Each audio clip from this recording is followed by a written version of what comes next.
Without warning, a blinding flash lit up the night sky. Within seconds, a $500 million air defense system was reduced to molten metal. There were no sirens, no radar alerts, and no chance for the operators to react. The system that disappeared in that instant was the powerful S-400 Triumph air defense system, one of the most advanced surface-to-air missile systems ever exported by Russia. But this wasn't just a lucky strike. It was the first moment of a coordinated campaign, designed to dismantle an entire defense network before the defenders even realized the battle had begun. According to military analysis, the operation did not start with bombs or fighter jets. Instead, it began in the invisible domains of cyber warfare and space. Before the first missile launched, American military cyber units began targeting Iran's integrated air defense network. The goal was simple but devastating: blind the system. Specialists from United States Cyber Command deployed highly sophisticated digital attacks, designed to freeze radar systems and disrupt command networks. At the same time, satellites controlled by United States Space Command interfered with navigation and communication signals across key regions. For Iranian operators inside their radar stations, the situation quickly turned chaotic. Screens froze, signals looped, communications failed. It was like trying to fight while blindfolded. With Iran's long-range radar systems confused and partially disabled, the next phase began. From the waters of the Persian Gulf and the Arabian Sea, American naval destroyers prepared to launch the first wave of kinetic strikes. Two Arleigh Burke-class destroyers, including the USS Stockdale and the USS Spruance, opened their vertical launch systems. Moments later, dozens of BGM-109 Tomahawk cruise missiles roared into the night sky. These were certainly no ordinary cruise missiles. Tomahawks fly low, extremely low, hugging the terrain at nearly 550 miles per hour. Using terrain-matching radar, they slip through valleys and mountains, staying below enemy radar coverage. Their targets were not cities or airfields. They were the eyes of the defense network.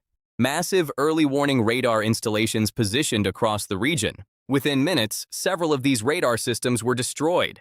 And with those systems gone, the defensive shield protecting the airspace began to collapse. Now the skies were open. With Iran's radar network crippled, the next phase of the operation moved forward. From the deck of the aircraft carrier USS Abraham Lincoln, stealth fighter jets prepared for launch. These aircraft were the cutting edge of modern aerial warfare, the F-35 Lightning II. Designed to be nearly invisible to radar, the F-35 has a radar signature smaller than a golf ball. Flying in coordinated formations, the stealth fighters crossed into contested airspace without being detected. Their advanced sensors scanned the landscape, searching for mobile missile launchers and hidden radar systems. Once a target was located, the information was instantly shared through encrypted data networks with another group of aircraft waiting outside the danger zone. Those aircraft were F-15E Strike Eagle fighters carrying specialized anti-radar missiles. Without ever seeing the targets with their own eyes, the Strike Eagles launched AGM-88G ARGM-ER missiles. These weapons are designed to hunt radar signals. If an enemy radar turns on, the missile locks onto it. If the radar turns off to hide, the missile remembers its last position and continues the attack. One by one, air defense systems were destroyed. But the operation wasn't finished yet. Hours later, another wave arrived from thousands of miles away. Stealth bombers flying from the United States entered the theater after a nearly 30-hour mission. These aircraft were the legendary B-2 Spirit bombers. Each bomber carried one of the most powerful conventional weapons ever built, the GBU-57 Massive Ordnance Penetrator. These massive bunker-buster bombs are designed to penetrate deep underground before exploding. Their targets were heavily fortified missile silos hidden inside mountains. When the bomb struck, the impact shook the ground like a localized earthquake. Underground tunnels collapsed, missile launch facilities were sealed, and the remaining defensive infrastructure was effectively neutralized.